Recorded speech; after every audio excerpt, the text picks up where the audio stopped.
company owned by Romualdez, kasi Romualdez Media something na may joint venture sa ABS-CBN. So yun ang association.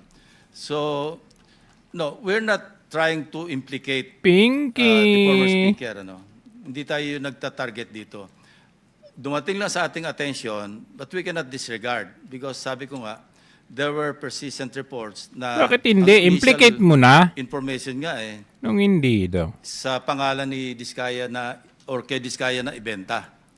So it appears now na hindi totoo kasi ang naging role lang allegedly ni Carly Diskaya, yun nga, dumating siya doon February or January at sinasabihan sila, umalis na kayo dyan.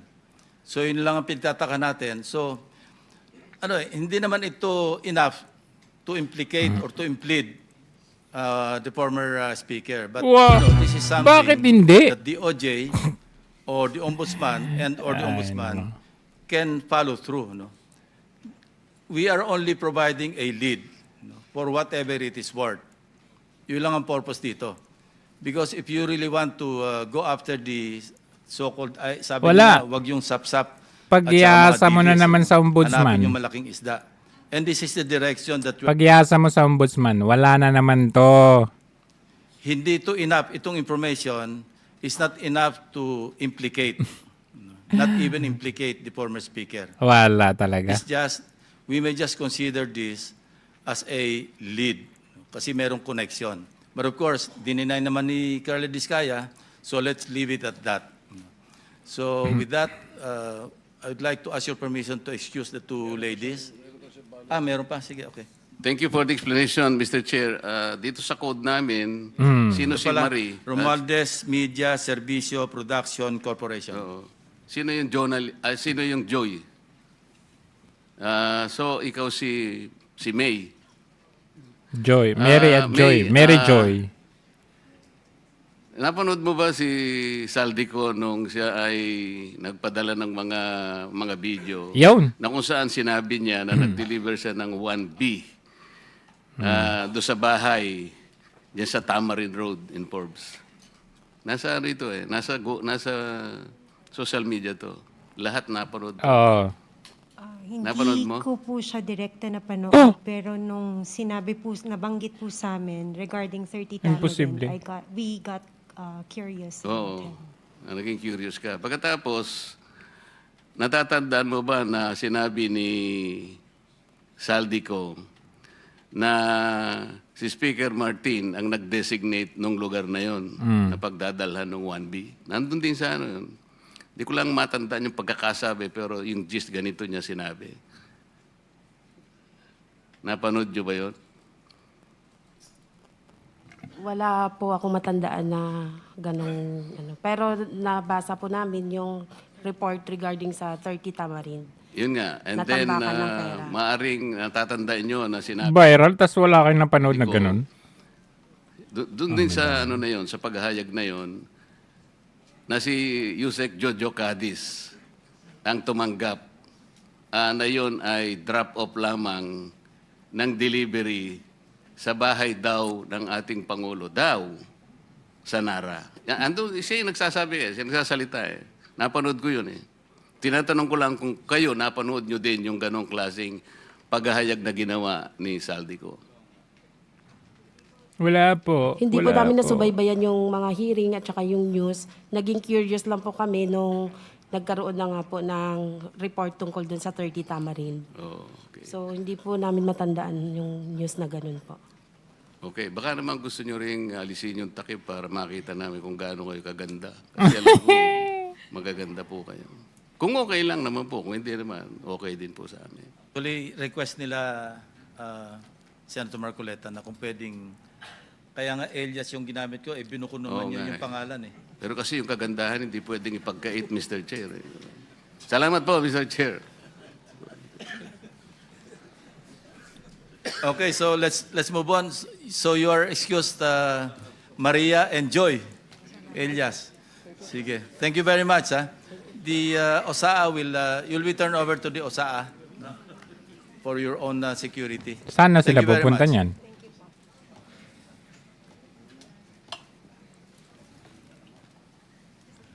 On a lighter note, kanina kasi, pinapaalis natin yung talukbong ni RD Pakanan. Sabi niya, ayaw niya. Alam niyo, sabi ng staff ko, isang Google lang, nandyan yung kanyang... Pakanan. yung kanyang Oo mukha. nga. So, bakit kailan magtakip? Isang Google nga lang. Pakita mo nga yung Google. Just sa screen. Pakanan. Nandiyan ba? Meron ba tayo? Ayan ang mukha mo, Director. Bakit kailangan magtalukbong ka? Public, sabi nga ni Senator Kiko, public official ka hindi mawawala ng file Oo. sa, ayan si Director Pakanan. Sabi ko nga, on a lighter note, kasi wala namang importansya yan. So let's move on. We'd like to recognize the Honorable Congressman from the 1st District of Batangas. Congressman Ayan Yan. na. Yan What can you na. share with the committee? Oh, thank you very much. Mr. Chair, I would be glad to answer any questions that you might have, specifically on the contents of the Cabral files. I also understand that DPWH is here, so perhaps they would be also well positioned to lead the discussion. But with Secretary Manny Bonoan here also, I believe this is a great opportunity to learn more about how the system of the budget allocations have worked. And I have here a printout of the list of over 17,000 projects, and they are actually divided into 12 major tags. Mr. Chair, it would be worth reading the major tags. There is a allocable of 401.3 billion, BINI 10 of 6 billion, BIP on top of 33.4 billion, Senti 2025 of 100 billion, F1 of 10 billion, N1 Prio 1 of 20 billion, non-allocable of 61.5 billion, OPESAP of 8 billion, Ayan. OT2 of 21.27 billion, Sandy of 14 billion, Senators of 20.5 billion, and Wow. SMB/others of 25.6 billion. Wow. This is based, sir, on the copy 20 that I billion sa obtained, as senator. well as another copy that I have seen that was separately obtained from the DPWH. Yeah, may we ask the DPWH, are you familiar with the documents read out by Congressman Libiste? No, Mr. Chair. Di na. We have no copy of Siyempre, di-deny nila. Can you attest to the authenticity of the document? Page, pakibigay nga isang kopya sa kay Siyempre, di-deny nila. Tumanggap ng kickback The printout po. Di ba? Mr. Chair, if I may also call in Yusek Nick Conti from our planning service. Please take your seat. Oh, Bunuan. I think, Your Honor, I think this is Honor? something. Well, I think I issued a denial on this. At what point in tumanggap time ng when I kickback. told about, With your indulgence, I have Congressman, not read the para lang, entire affidavit, but I maka- issued a denial to it. I don't even recall actually Oh. talking about any projects at all. If there will be proposals Imposible. from them, I just. Imposible. No, but this is very clear na meron na kayong ask- allocated amount No. at nagsasubmit sila ng project sa inyo Ah. at binibigyan kayo ng kickback. Wala. 10%, Which is also here. We also 15%. have the budget per district summary, Pag which was sinuma also ho obtained natin from lahat them yan, that ah, DPWH Okay, also gave balikan natin. Balikan natin. Siyempre, itatanggi talaga nila yan. Kasi, yang ang kickback ni Bunuan, di-deny niya eh. Yan pa kayang file na hawak ni Kong Leviste? Sabi nila, wala. Mr. Chair, yeah. We are comparing the documents now. And Go ahead. what we have is the second batch of documents pertaining to the district allocations, budget allocations per district. As to the first set of files given to us, we have no personal knowledge of these files. Can you make a quick perusal para ma-determine nyo alin ba dyan yung pwede nyo agad na masabing ang source talaga DPWH at masabi nyo hindi yung iba? Kung hindi naman, you can do it at a later date, Kung gusto nyo iuwi as Mr. Chair, homework. ito pong pangalawang set of files we can validate. Ito po yung hawak ko ngayon. Ito pong first set, we will have to look into this. But I would surmise baka ito po yung galing sa computer ni late Undersecretary Cabral. So yung second batch, we can allow him to proceed, ano? To Yes, Mr. Chair. digest. O kaya iparinig sa Let's atin see. sa public hearing. Oo, dito kasi kung ano yung hindi, nilalaman. hindi naman ninyo nilalabas eh. Not until now na ilalabas ni Kong Leviste. Rin sa Facebook noong Desyembre at summary lang naman po. No, I'm referring to the Blue Ribbon Committee records. No? Yung Facebook, hindi naman pwedeng gawin record ng Blue Ribbon. So you can discuss the second batch of documents if you wish. If not, then it's okay. So we can I'd proceed. be happy to answer any questions na lang that you may have po. But may I also add, Mr. Chair, that... Mr. Chair, sandali. Mr. Chair, if the good congressman will be the one to identify or talk about the contents of the files, I don't think he is competent because he is not part of the DPWH. He is not even a staff of DPWH. He has nothing to do with the preparation of the entries, the consolidation of the reports. He has no personality to testify. I think what he can testify is limited only on how he was able to obtain the files from Oh, yun, tama. DPWH, particularly from the office of Yusek Cabral. Cabral. At Buti least, na lang nandyan si ano, no? from Attorney. legal standpoint, it is Ay, not Marcoleta. proper for the congressman to identify or make any Oo. explanation as to the contents of the files. He Kasi madali lang nilang siraan na hindi, wala. Oh. think this file Madali lang nilang he i-deny. got has been authenticated by the DPWS. As I can see, they're refusing to render the authentication. Kaya nga eh. Na-authenticate nila yung second batch. Yun ang nire-refer ko na pwedeng i-discuss based yung on his first own batch. analysis. Yes. Yung second batch that he submitted, authenticated na.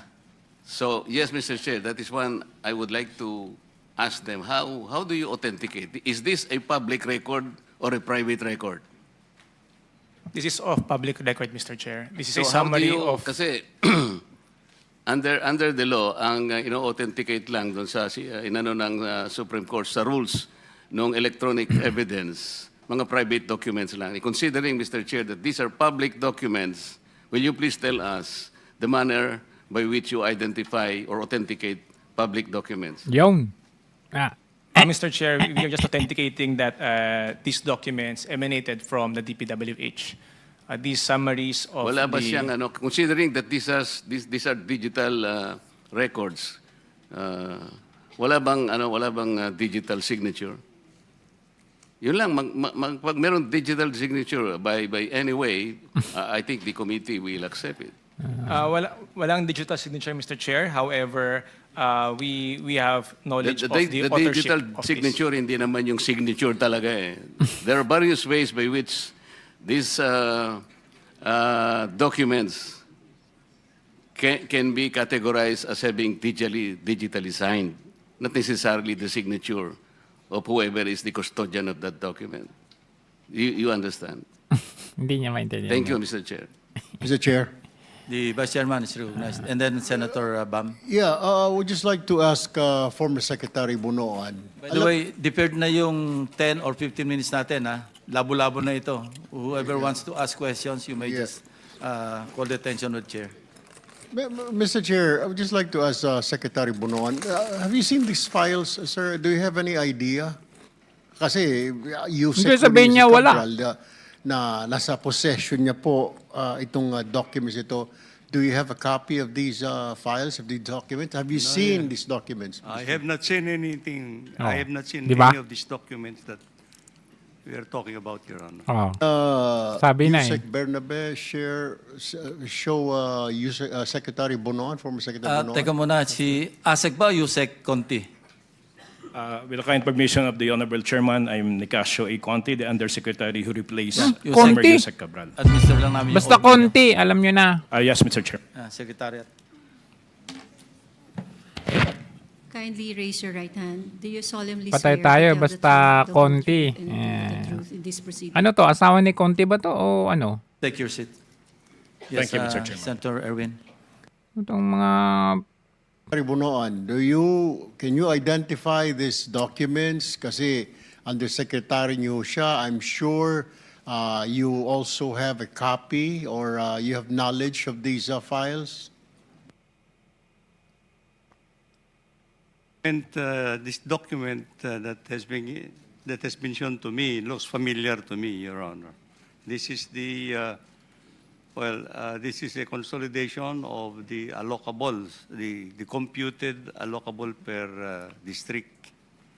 And there are other information here, including what has been the total allocation as for the total allocation from the General Appropriations Act. Mr. Chairman, may I, that is a list, total allocation. My question is, was it released? That list, yan, hawak ninyo yan, na sinabi na galing daw doon sa file, listahan yan. District yan, per district. Listahan lang yan. Ano ba yan? Sinabmit lang sa GAA, nasa GAA o nasa NEP, and then, na-release ba? That I would Nagawa not know. ba? That I would not know. That is, I think, what the more important question to ask. But I not don't just a know. list. I just, I am saying, Your Wala, Honor, lokohan that, to. looks familiar to me, but as far as Sanay na far as sanay. this Sanay na sanay itong si Bunuan talaga. Tingnan mo yung pagmumukha niya. Oh. have any information about it, Your Honor. Mr. Chairman. Senator Bam. Yes, Mr. Chairman, has the committee established how the list was acquired? Hindi pa. Nakapagkwento na ba si Congressman Leviste? May we know, Congressman Leviste, how you acquired the list?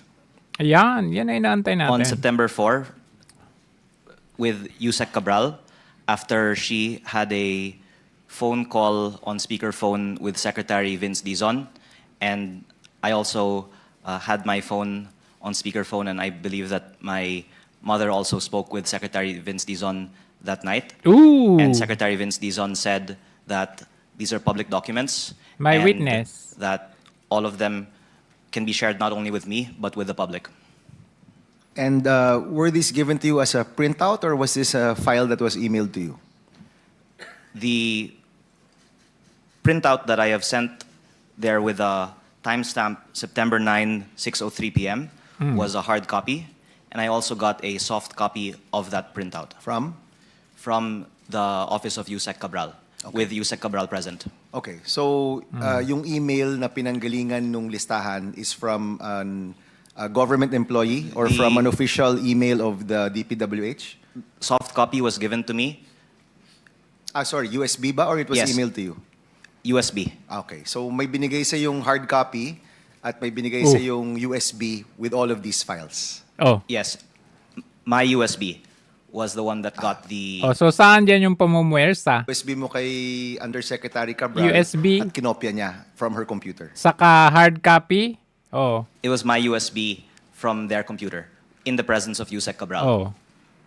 Yes, but you have to. We just want to establish how the information arrived to the committee. No? Ayun na nga eh, kung dalawang copy ang binigay sa'yo, walang pamumuwersa doon. How did you get the soft copy? In the presence of Yusek Cabral, Copy. I asked if I could get a soft copy of it, and my USB, after a few minutes, because it wasn't readily with me, was brought by my staff, and it was also seen on CCTV that we were coming in and out of the office. And that time, Yusek Cabral was with us. And that was after a phone conversation with Secretary Vince Dizon. Okay, so yung USB mo mismo, nilagay mo sa computer ni Yusek Cabral and you transferred the file to your USB. In Correct. the office of Yusek Cabral. In her computer. In the Planning Services office computer. Okay. So, ibig sabihin yan, Oh. there should be a copy in DPWH as well. Because Exactly. may pinanggalingan yung files na yon. Correct, Congressman Levis, no? Yes, and after your line of questioning, Mr. Senator, I also have here the names of the encoders that are also noted on each line of the file. So May DPWH timestamp can yan eh. verify. I don't think you can verify that right now by just looking at the hard copy. The best way to verify is to go back to your computer, check it there, and makikita kung Totoo nga ba ito? Correct, no? Yusek, Mr. no? Chair, can we share our version of what transpired last May September version. 4? May sarili silang what was version. reported to us that happened September 4 was that when Congressman Leviste came to DPWH and he was asking for the district allocation per district budget allocation. And this was the one authorized by Secretary Dizon. And that's the second batch of documents given to us, shown to us, and which we are validating. Afterwards, what was reported was that the What was Congressman reported? Leviste went to the computer and got files from Secretary Cabral's computer. We are not certain what files were acquired. Right after that, we secured the computer. It was sealed off, taken off to ensure that it remains intact and hindi na po siya matamper. And last December, the Ombudsman issued a subpoena, including that CPU, which we immediately turned over to the Ombudsman on the same day, including all printouts of the letter request in his office. And as of this moment, that CPU, which remained untouched as of September 4, is with the Ombudsman. So only the ombudsman can actually verify. Is that what you're Grabe, no? Anong pecha na? Untouched pa daw yon? verify because the computer is with them? That is correct, Mr. Chair. Walang Correct, no? iya. Thank you, Congressman Mr. Leviste Chair. would like to respond. May I also kindly add that I believe there are two other groups that also have soft copies of the same Yung file. patay tayo This- dyan. The office of Senator Lacson, who I understand obtained it from the lawyer of the family of Yusek Cabral. And the second is Billionario News Channel. Ay! Must have obtained it from some other source Ay! within DPWH separate from me. And I have seen another soft copy of the file, which has a slightly different file name than my file. Sige, deny pa more. Is, as I have seen, exactly the same. So the public can be assured that it's not solely reliant on my copy of the file because there are multiple groups that also have a copy of the file. Oh, Lacson, ano na? Mr. Chair.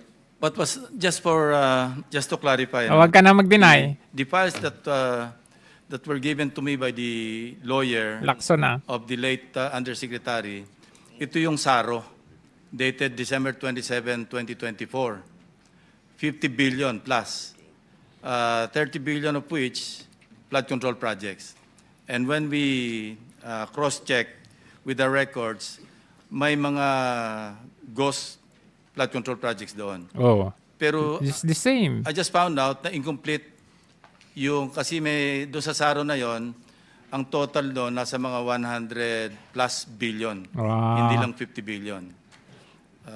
Coming from, I think, 155 billion, yung whole universe. So hindi kumpleto yung aking files. Yun lang binigay sa akin personally or through an intermediary nung lawyer ni late Undersecretary. And it appears na mayroong magkakapareho doon sa files ni Congressman Leviste Oh, paano yan? at sa aking files. Ano. I didn't any more attempt to ask. And, you know, i-follow up ko na rin kay Secretary Toledo.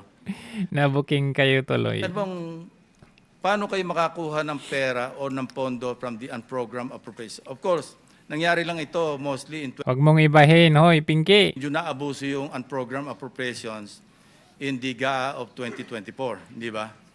Ang laki, sobrang laki. So, December 27, patapos na yung taon. Nag-issue pa ng SARO, I suppose, kasi pag sinabi nating special purpose fund, nandun yung unprogrammed appropriations. No? And in 2024, I recall, inamend ng Congress yung special provisions. Dinagdagan nila. Because ang alam ko sa special provisions ng unprogrammed appropriations, napakahipit. Hindi ka makakakuha ng pera doon. Unless merong excess collection sa non-tax, not even revenue collection, non-tax revenue collection, may excess. Grabe. Second, kung merong approved loan. Di ba? And third, May excess pero anong ginagawa nila sa excess? Binubulsa nila. Dito sa Hong Kong, for example, pag yung mga excess sa pera ng taong bayan, ibinabalik yan. Binabalik sa per family or per household. two, accompanying revenue measure. That's the third. In 2025, tinake out na yon.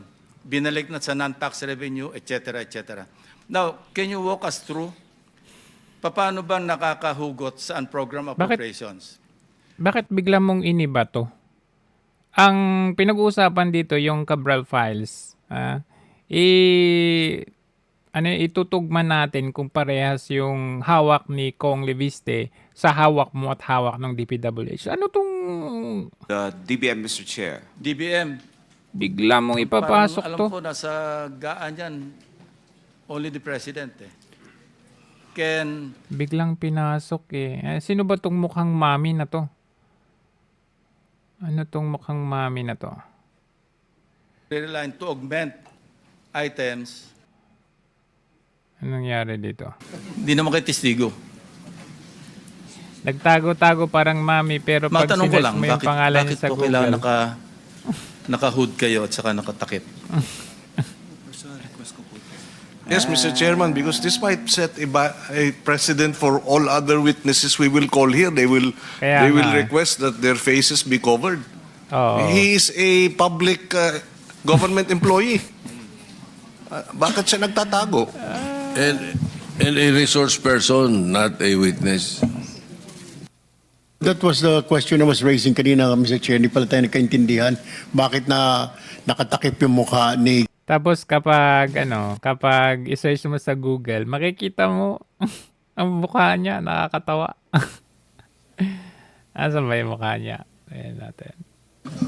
Criminated by whatever Parang action mami. against me. Nagkainitan, Marcoleta. At saka si Opo, kukunin namin. Sige. Talaga, kukunin nyo. This is in line with yung hanggang ngayon hindi nila ginagawang state witness ang mga diskaya. Sabi pa nga ng chairman natin, narinig ko. Ang yabang ni Padula. Kayo lahat na makipag-usap na kayo, baka sakaling mag-qualify kayo sa Recess Witness for the Protection program Program. appropriations, Tama just naman like yun. other Ang lump sum problema, funds, like for some pension gratuity Prosecutor fund, pa doon yun, ini-insist mo kasi yung fund by lump sum restitution po kaya na tayo nagkakaroon ng or the problema. Will you still administrator. insist on So that? once has been Padula, Sir, yabang. we never mentioned that restitution is a condition. Paulit-ulit po namin sinasabi yon, Mr. Chair, na hindi po siya kondisyon para ang isang tao ay Anong hindi? Sinabi nga ni Rimulya isang witness under the Witness Protection Tapos na Program. tayo dyan. Tapos na tayo dyan. Ang Kaya naging nga po, problema, sinasagot ko po kayo na hindi ko po namin sinasabi. Wala po kami may oras ka din, may time condition. ka din. So I'm not insisting on it, sir. Hindi mo sinasabi ngayon, but when you were talking about a memorandum, yun ang sinasabi mo, there, pwede naming ilagay yung Oo. restitution Kaya nga. because it is a matter of good public policy. Ano namang klaseng, kaya nga nahihirapan sila eh. Yung Diskaya, to my mind, were the first to apply under the Witness Protection by Program. the Bureau Ang of- problema, through- ang sabi through the Bureau ng of then Secretary of Justice, now Oo. Ombudsman, hindi naman basta-basta ganun. Kailangan Kinakailangan mag-restitute. isaulin ninyo yung ininakaw ni... Kaya nga. Ang problema po doon, kung wala namang wala namang korte pa pong nagsasabi kung talagang sila ay nagnakaw o nakapagnakaw, sino pong magkukwenta nun? Tapos ano yung in-explain ninyo, under a certain paragraph of the law, merong memorandum na kung saan magkukomply sila doon, doon yung pinipilit yung restitution. And I think some of Kaya the nga. potential witnesses that can be processed under that program, nagsipagbigay na ng kung ano-ano eh. Is that true?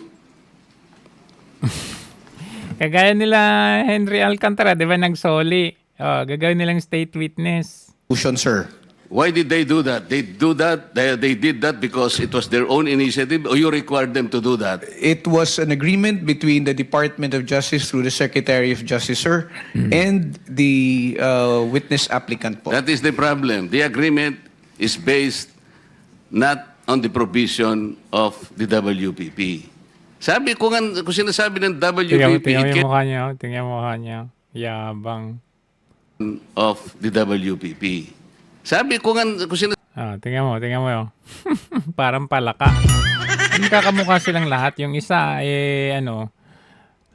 yung isa parang pawikan. Ito naman parang palaka. Di bale, darating din yung time ninyo kasi sabi nila hindi raw ma-i-impeach. Wala daw magpa-file ng impeachment kay Marcos Jr. Tingnan nyo. Pag sinabi nating sufficiency in form, ito yung dapat verified. Tapos, Hindi ikaw gusto signed namin by- makita. Iniendorso ni House Deputy Minority Leader at pusong Pinoy Party List Representative Jet Nisay ang kauna-unahang impeachment complaint laban kay PBBM. Itinanggi nitong may kaugnayan siya sa kampo ni Vice President Sara Duterte. Pero sa totoo lang nakita ko, nag-research ako ng konti about dito kay pusong Pinoy Jet, panahon ni PRRD, lalo na ng COVID, no? They have been helping each other with regard to the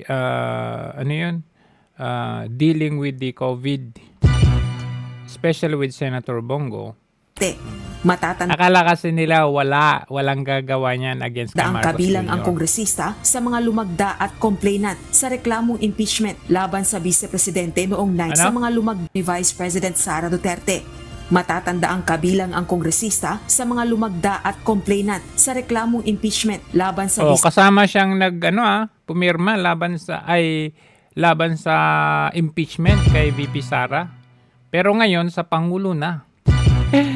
2028 is coming. Ayan, ako. Tignan natin. Balikan So natin the data is basically a lead for the DOJ and the Ombudsman. That is correct, sir. The data that will be extracted based on the forensics examination will at the start be just leads that can be followed by the investigating police agencies or the National Bureau of Investigation that will aid them in their investigation.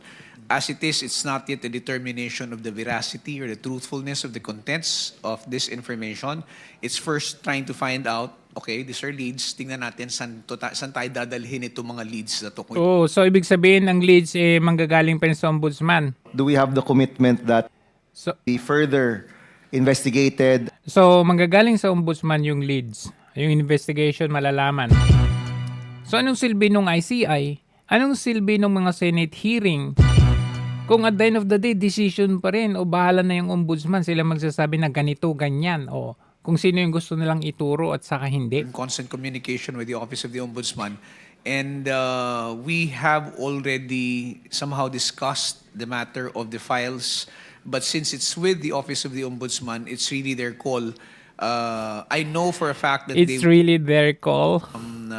Forensics examination of the computer. And then that would start and kick off possible investigations to ascertain, one, the authenticity of the documents that were secured, and then second, to also ascertain the veracity. So, di ba? Ibig sabihin, saan ka nakita yung computer magmula pa nung September, hindi pa binubuksan hanggang ngayon? Not, or the veracity. I think, sinasabi lang nila yan, no, na hindi pa nabubuksan. Pero alam kasi nila, nakakuha na kasi ng kopya. Ito si Kong Leviste. So, kaya nila sinasabi na hindi totoo yun kay Kong Leviste kasi hindi nga na-open yung computer magmula nun hanggang ngayon. So, at the end of the day, ang decision ibabato pa rin nila sa Ombudsman. So, paano pag sinabi ng Ombudsman, ay hindi. Iba yung kopya ni Leviste. These files were forced. Tapos. Have you investigated kung totoo ito? Because may mga lumalabas na balita ako nakita sa social media claiming that they're the employees of Yusek Cabral, that they were forcibly taken. Have you investigated this? Kasi kung may mga ganitong kwento, dapat iniimbestigahan. Kaya nga. Mr. Chair, that was the report. That was the report that the Tas wala kayong ginawa. piece of the files in the computer were forcibly taken. However, upon the request of former Undersecretary Cabral and her staff, na wag na pong palakihin yung issue, that is maintained reports and the footages, but wala na pong ginawang further action on it. Mr. Ay, imposible yan. Reported this matter to the Secretary Dizon na Highly classified. why did Secretary Yusek Cabral Classified yung documents, tas wala kayong ginawa laban kay Leviste. about this matter? The Secretary is well aware, Mr. Chair. In fact, he is the one who acceded to the request of former Yusek Cabral and her staff na wag na pong palakihin yung issue. As to why that is why the former Yusek would want that, we cannot answer anymore po. Siguro po. Kasi wala na. Kinunwari pinatay nyo. Question to Congressman Levisa. Kung, is this true? I mean, what they're saying na Yusek Cabral said na parang forcibly taken ninyo, kinuha lang ninyo, hinablot lang ninyo itong soft copy na ito sa office ni Yusek Grabe, Cabral. no? Is there truth to this? Mr. Chair, I believe the lawyer of the family of Yusek Cabral said that Yusek Cabral never said that it was forcibly taken, even when this was discussed at the Ombudsman in early December. And it is based on others' testimonies that that is so. But apart from the lack of any mention of it by Yusek Cabral, there is also the CCTV that was also showed by the DPWH. Because there are two employees at the office of May Yusek nagsasabi, Cabral kono. that I believe I saw in some news reports claiming that you went to their office and forcibly took the Tapos may sugat pa daw si Cabral. Because the authorization, I'm saying, sir, came from Secretary Vince. Okay. And Yusek Cabral was also present when I was obtaining the files. Thank you. That's all, Mr. Chair. Ito lang yung isipin niya. Sabi sa pilitan daw yung USB, ay yung kopya. Habang kinukopya mo yung USB at sa pilitan yun, wala bang security guard dyan? Wala bang, hindi ba kayo makatawag ng pulis, kumbaga? John, kasi, alam mo, sabi na naman ni Grabe naman yun. forensic na naman, ano. Ayan na. Bakit pa tayo magpo-forensic? Alam mo, merong rules on electronic Forensic. evidence. Under Rule 4, as PG Padulyo, Forensic.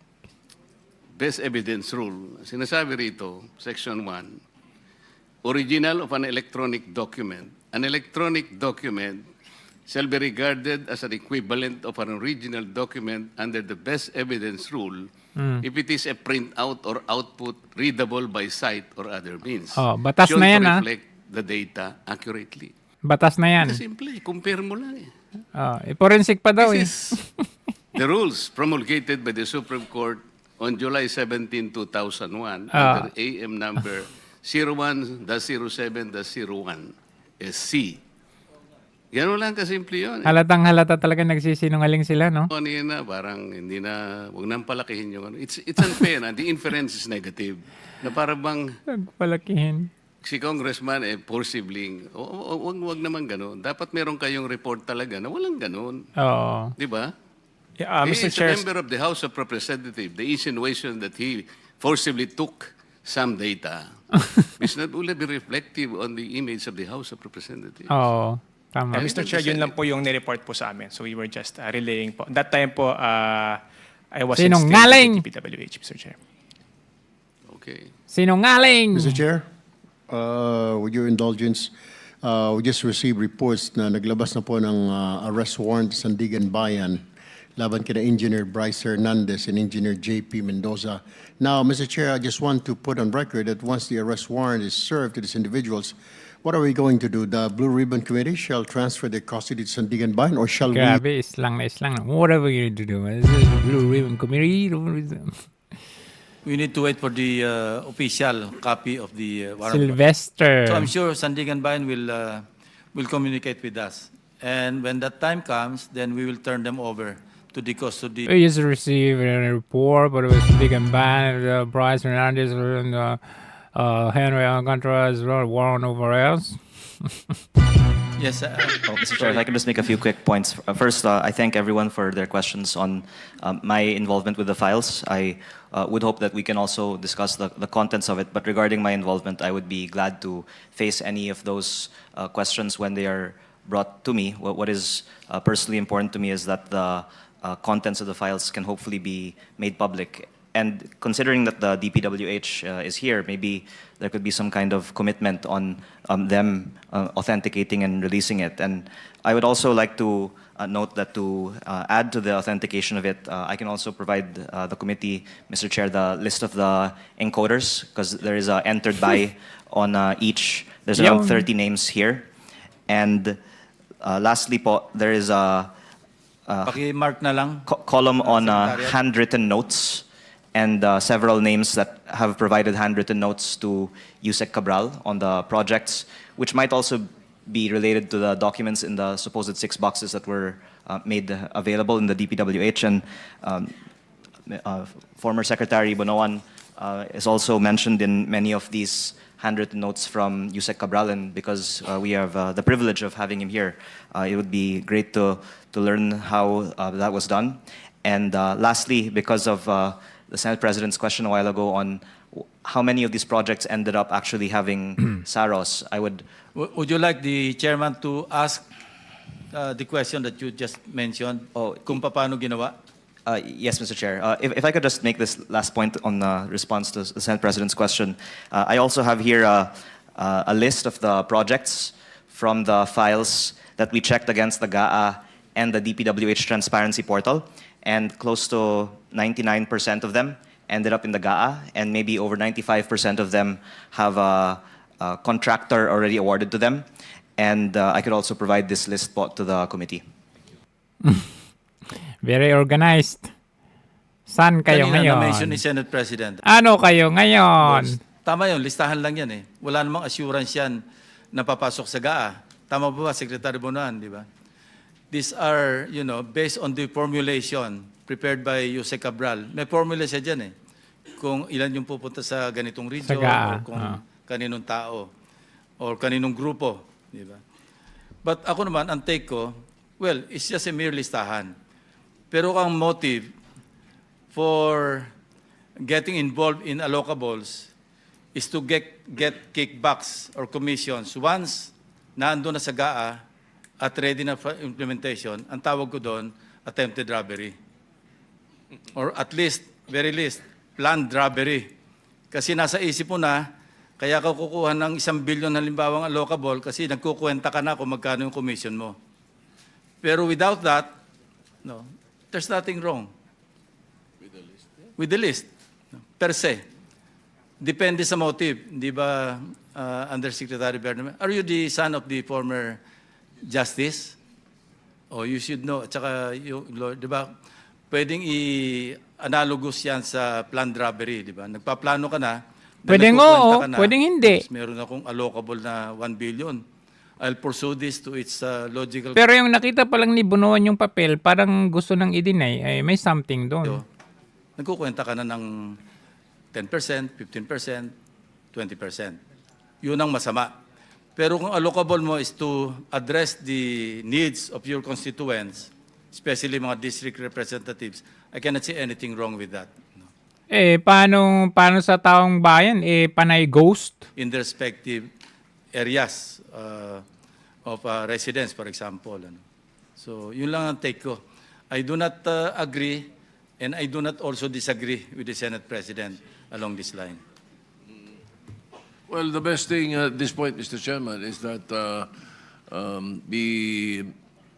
Ombudsman has the computer and the contents of what really is inside that, no? And it can be compared to the list that Congressman De Vista had, Soon to be. Senator Lacson had. Soon to be, Senator. In the portals of these departments. In other words, the executive department has a copy. It will be a welcome for the committee to have the files by Congressman Leviste submitted to the Blue Ribbon Committee, Mr. Chairman. Thank you. Senator Mr. Chair. Marcoleta. So, Yusek Bernabe, palagay ko mahihirapan kayo na sabihin na hindi tama yung files eh. Alam mo, ako nakakuha rin ako from other sources. Pareho rin eh. Kaya nung Patay tayo. yung ating chairman nagsalita, nagkaroon siya ng press con. Sabi niya, at least there are 5 secretaries, cabinet secretaries, May kopya. and Yusek have been recipient of allocables, sabi niya, as shown by the Cabral files. Tiningnan ko talaga. Tama siya eh. Tugma. So, hindi naman kayo nag-react eh. Di ba?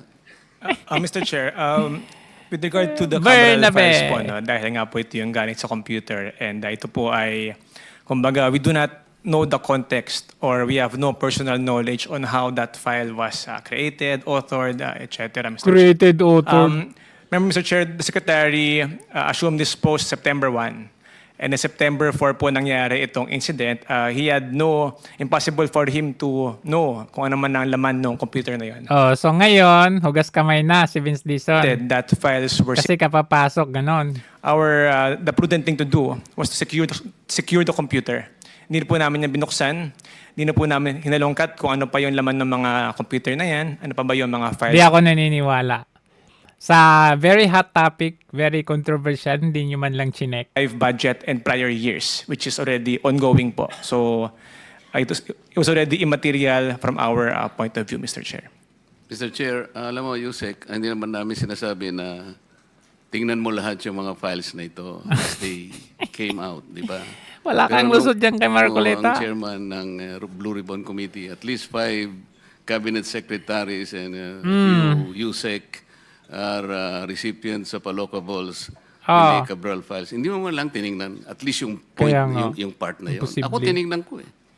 It should have been more... Yung kaduda-duda, hindi man lang tinignan hanggang ngayon. Ako nga tinignan ko lang eh. At tama naman siya. O bakit hindi man lang kayo... Napapapikit ka na sa kasinungalingan mo. Tama o hindi? Hindi na po, Mr. Chair. Why? Because yung files po na ito, yung context po, no? Of course, we had no idea how it was created or authored. Sa akin kasi interpretation ko na hindi kayo kumibo, tama talaga in the files. Hindi po, Mr. Chair. No? In fact, we did not even look at the computer anymore. Sinecure na po namin yan. Wow! The first time I saw some of the files ay on social media na po. Kapag noon, nagkaroon na ng ICI hearings, investigation, nagkaroon na ng Senate hearings. Namin tinignan, Mr. So Chair. you did not even dare to look into the files? Meron man kayong files kahit na Imposible. inyo sa ombudsman, di ba? Wala na po, Mr. Chair. Sinungaling. That computer was sealed off po after that incident. Sinungaling. Why didn't you weren't even bothered by not being able to get Kaya a copy nga para lang sa inyo? Before na binigay nyo sa ombudsman?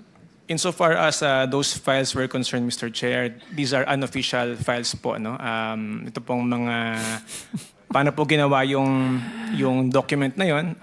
Wag kang masyadong halata. Expected from you, like investigating whether or not the files were modified or altered or deleted. Kasi malalagay doon sa computer kung the date where you modified it. Yes, that Bago is why... niya binigay doon, so makikita natin even the files acquired by Congressman Lebiste would suggest whether they were altered, deleted. Makikita nyo naman doon eh. That is a minimum requirement that you have done, sana. Para makita natin, Verify, even without forensics, check. alam mo na, totoong mga files. This is... May padaan-daan pa sila, kailangan pa daw i-forensics. Po, we thought that ombudsman po yung best na mag-handle ng files. Ay, wala na pag si ombudsman. ACG, Mr. Chair. I think baka yung po... ombudsman na napalaya yung anak niya within a month. Kami na tinamper namin yung mga files, Mr. Chair. Wala. Thank you, Mr. Chair. Mr. Chair. Natatawa na lang si... So, Mr. Chair, I just want to set the record straight. Thank you, Mr. Chair. I just want to set your record Under the straight. 2024 GAA may occur when any of the following exists.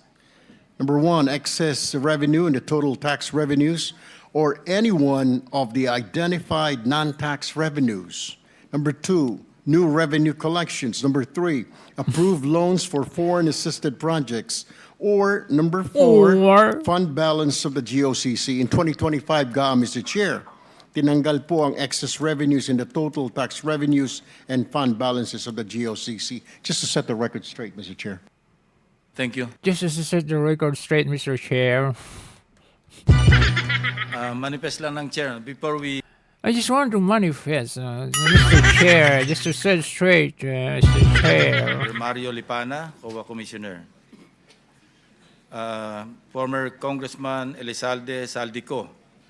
Mr. John Paul Estrada, Mr. Mark Texay, Mr. Orly Regala Gutesa, Mr. Virgilio C. Eduarte. And they're given 2 days to respond to the I think si Orly Gutesa, tinatago nila yan. Tinatago nila Romualdez. Mr. Chair? Yes. I'm not sure po kasi kung we'll have a chance to ask Secretary Bonoan again. Would it be okay, We'll sir? have to suspend the rules and with the permission of the Senate President. Or I could ask you po to ask. Through the chair. Pwede. Yes. Sige. Sino po kaya ang BINI 10, SENTI 2025, F1 at yung iba pong mga nakatag na mga pangalan po dito? And pangalawa po, para sa unprogrammed appropriations, paano po ng DPWH pinipili yung mga projects na yon? Secretary Bonoan, can you respond?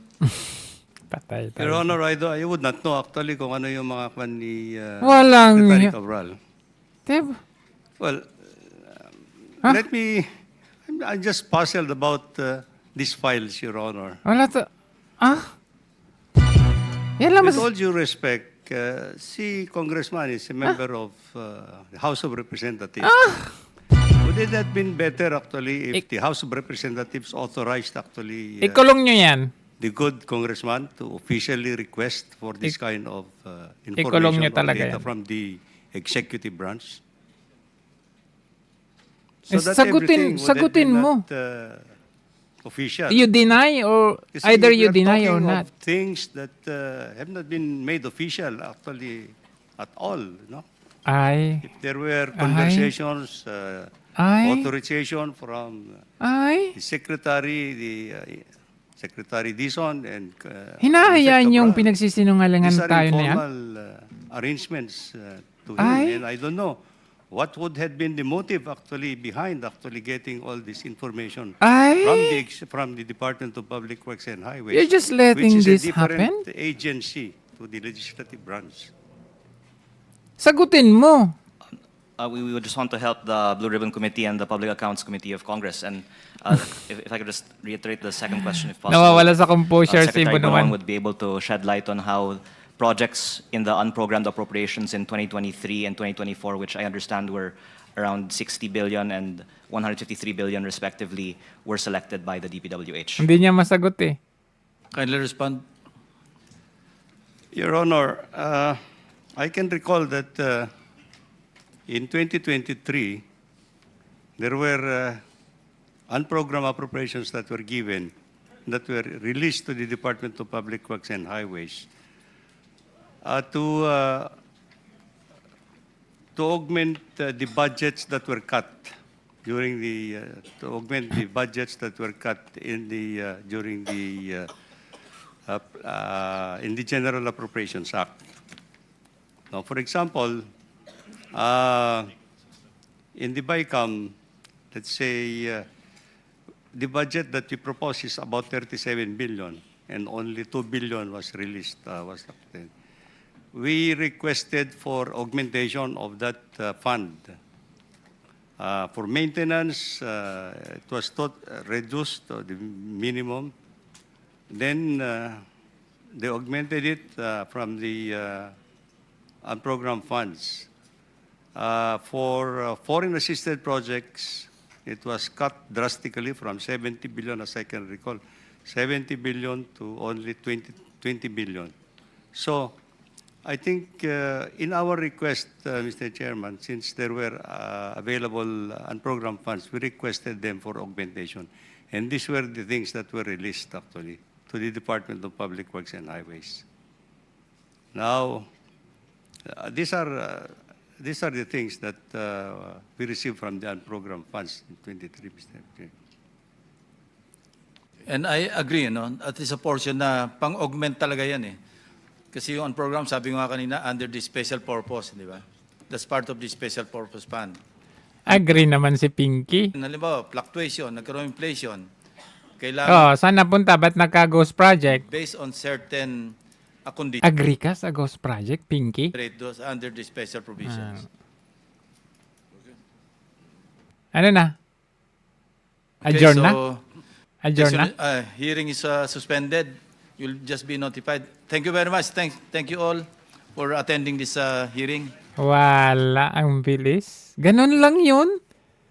Walang yan, niloko lang tayo sa hearing ko noon na to. Ay, sos. Anyways, yan po yung, ano to sabi? Nangyari. Secretary, i-disclose ko lang, no, ako unang napikon sa inyo. Bakit? Because you were undermining the work done by my staff. Before I recognize the Senate President, quick intervention, follow up do sa kanyang tanong. I remember, no, noong nagpunta kayo sa Oriental, and this was the first time na narinig ko sa inyo mayroong maling grid coordinates. This was long before before the Sumbong sa Pangulo website was launched. So anyway, yan lang ang summary ng pangyayari ngayon. Siyempre, sentro pa rin tayo doon sa totoo, si Kong Leviste. Yung mga iba dyan, mga lumabas dyan, kita nyo, nakatakip sila. Ano yung katotohanan sa mga sinasabi? Tapos lumabas si Kong Leviste, nagtutulungan naman ng mga to. Itong si Pinky, agree naman sa sinabi ni Bonoan. Pero the truth remains na merong kopya. 5 nang may kopya. May kopya si Kong Leviste. May kopya tong si Pinky. May kopya din si Senator Marcoleta. May kopya din yung BNC. So, hindi po pwedeng sabihin nila, never nilang binuksan yan magmula nung September para daw ipa-forensic nila kay Ombudsman Remulla na nagpalaya sa kanyang anak after 1 month nang nahulihan siya ng Kush, high-grade marijuana. So, sa totoo lang, no. Sabi ni Pinky, thank you for coming. Hearing suspended. We will call you na lang. Kailan yung next? Wala. So, parang lahat ng ito, sabi, mag-hearing tayo, magre-resume tayo ng hearing, huwag kayo mag-alala. Sinabihan pa niya si Senator Amy Marcos, ganito, ganyan. Huwag kasing dakdak ng dadak, mag-join ka na lang. Pero, ito, after this first hearing, walang nangyaring maganda. In fact, tingnan nyo, hindi naman nila pinaanong masyado itong si Kong Leviste. Siya pinahuli nila, pero anong nangyari? Wala. Walang masyadong nagtulungan pa sila. So, ano aasahan natin dito? Diba? Yan si Bonoan, nakita ninyo paano siya sumagot. Yan, dapat yan kasinungaling. Dapat kinukulong na yan eh. Dapat hindi nila hinahayaan na ganyan siya sumagot sa isang congressman. Kung naintindihan ninyo yung parliamentary courtesy na sinasabi. So, yung mga iba na imbitado like yung si Paul at saka Mark, Paul Texon saka si Mark, alam naman nila na wala sa Pilipinas. So parang ek-ek lang, kunwa-kunwa lang. Si Gutesa, alam naman natin na tinatago yan ng kampo ni Romualdez. So saan patungo yan? Tapos sasabihin niya, suspended. Suspended, din natin alam kung kailan ang resume niyan. Sasabihin niya, you have 2 days. Alam naman natin na wala si Zaldico sa Pilipinas. So, lahat ng ito, yung hearing na to, ek-ek lang.